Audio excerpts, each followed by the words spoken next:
여러분 안녕하십니까? 포항 MBC 뉴스데스크입니다. 포스코홀딩스가 회장의 사면임에 필요한 주주총회 가결 정족수를 2분의 1에서 3분의 2로 강화하기로 했습니다.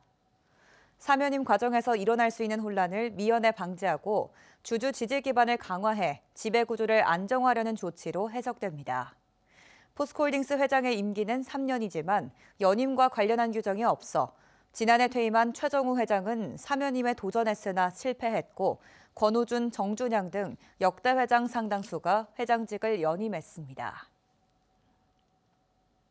영덕의 한 골프장 경기보조원 노동조합이 오늘 고용노동부 포항지청 앞에서 기자회견을 열어 회사 측의 노조 탄압을 수사해달라고 촉구했습니다.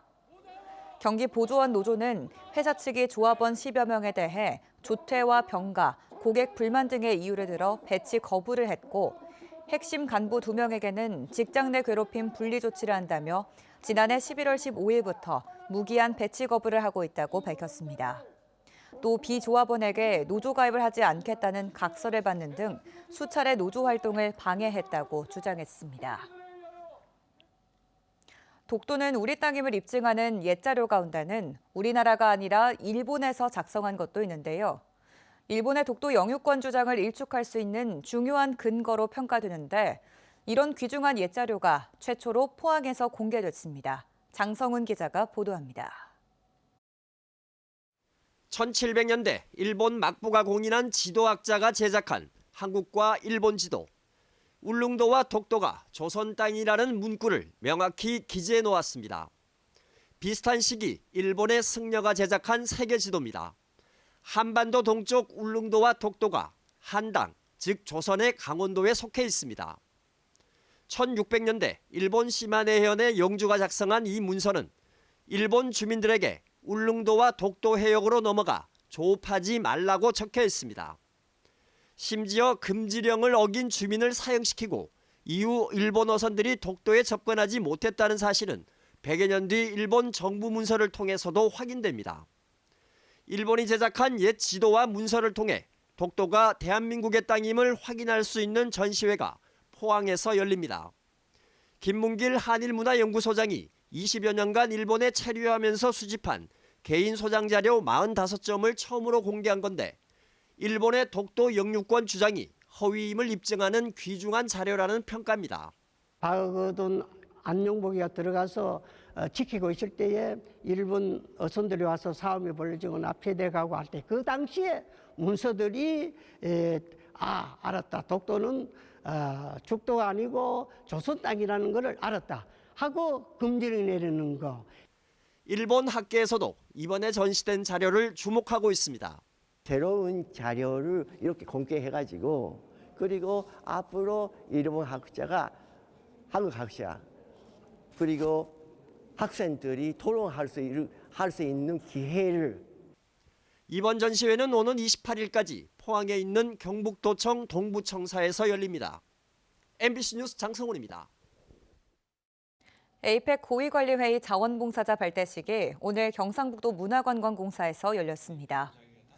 발대식에는 자원봉사자 200여 명이 신라복을 모티브로 제작된 유니폼을 착용하고 힙합 공연과 선서식 등을 진행했습니다.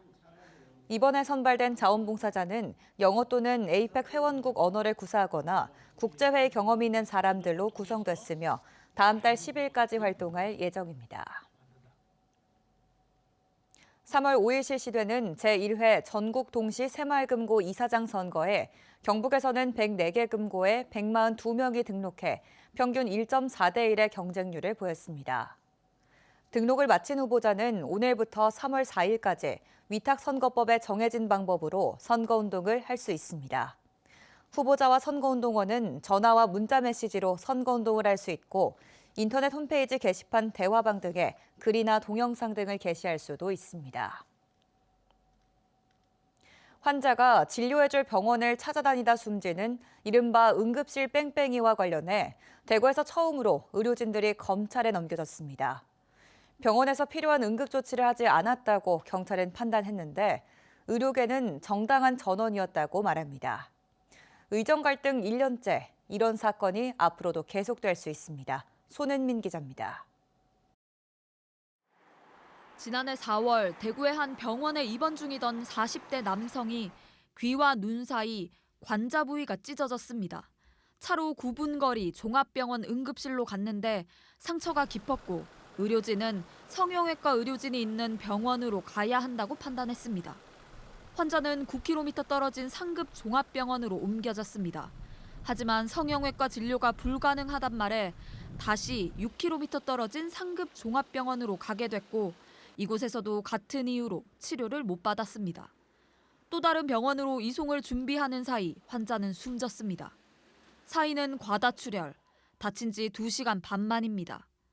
경찰은 환자가 갔던 병원 3곳에 의사와 응급구조사 등 6명을 응급의료법 위반 혐의로 송치했습니다.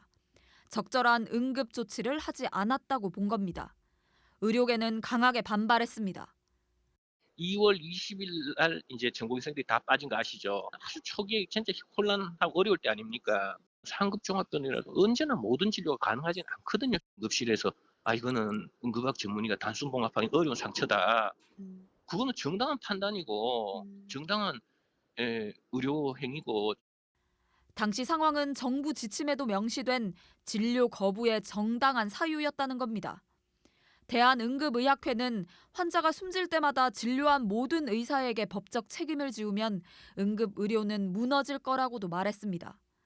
전공의와 의대생이 병원과 학교를 떠난 지 1년. 지난해 대구 지역 119 구급대의 재이송 환자 수는 752명, 전년보다 45% 늘었습니다. 의정 갈등을 풀 해법을 찾지 못하면 환자들은 응급실을 전전하고 의료진은 법정으로 내몰리는 일이 계속될 수밖에 없습니다. MBC 뉴스 손은민입니다. 포항시와 읍면동 사회보장협의체 지역 10개 장례식장이 공영 장례 지원 업무 협약을 체결했습니다. 이번 협약은 가족 해체와 경제적 어려움으로 장례를 치르기 어려운 저소득층과 무연고 사망자에게 공영 장례를 지원하기 위해 마련됐습니다. 포항시는 연고자 파악과 장례 비용 지원 등을 담당하고 장례업체는 입관, 봉안, 빈소 설치 등 장례 절차를, 읍면동 지역사회 보장협의체는 상주 역할과 추모 의식을 지원합니다. 어제 오후 5시 20분쯤 경주시 성권동의 한 단독주택에서 불이 났습니다. 이 불로 주택에 살고 있던 40대 남성 등 2명이 연기를 들이마셔 병원으로 옮겨졌고 소방서 추산 600여만 원의 재산 피해가 났습니다. 소방당국은 전기적인 요인으로 화재가 시작된 것으로 보고 정확한 화재 원인을 조사하고 있습니다. 경주시 서면에 있는 건설 철거 전문 업체에서 오늘 오후 2시 53분쯤 원인을 알 수 없는 화재가 발생했습니다. 소방대가 출동해 30여 분 만에 화재 초기 진화에 성공했는데 인명피해는 발생하지 않았지만 야적장에 폐기물이 불타면서 심한 연기가 발생해 인근 도로를 오가는 운전자들과 인근 주민들이 큰 불편을 겪었습니다. 포항해경은 수협에서 공급받은 어업용 면세유 3,000리터를 수상 레저업체에 팔아넘긴 어업인 A씨와 이를 공급받은 레저업체 대표 B씨를 사기 혐의로 불구속 입건했습니다. 해경에 따르면 어업인 A씨는 시가 468만 원인 경유를 면세가인 약 280만 원에 레저업체 대표에게 넘긴 것으로 확인됐습니다. 면세유를 부정 사용할 경우 어업인은 2년간 면세유를 공급받을 수 없고 비어업인은 감면받은 세금과 가산세를 추징당합니다. 2025 울진대게와 붉은대게 축제가 오는 28일부터 나흘간 울진군 후포면 왕돌초광장 일대에서 열립니다. 올해는 대게 낚시와 경매 프로그램 등 먹거리 행사를 비롯해 울진대게 플래시몹 등의 문화예술 공연과 버스킹, 매직쇼 등 다양한 즐길거리로 펼쳐집니다. 특히 올해는 동해선 개통으로 열차를 이용한 관광객이 크게 늘 것으로 예상되는데 후포역에서 축제장까지는 셔틀버스나 택시를 이용하면 5분 거리입니다. 포항시는 고용노동부가 주관하는 2025년 청년 도전 지원사업 공모에 선정돼 국비 5억 1천만 원을 지원받습니다. 시는 이번 공모 선정으로 구직을 단념한 청년 등 120명을 대상으로 밀착 상담과 취업 역량 강화, 지역기업 연계 취업 창업 교육을 지원합니다. 대상은 6개월 이상 취업 직업훈련 참여 이력이 없는 18세에서 34세 청년으로 프로그램 이수자는 50만 원에서 250만 원의 수당과 취창업 인센티브 등을 받습니다.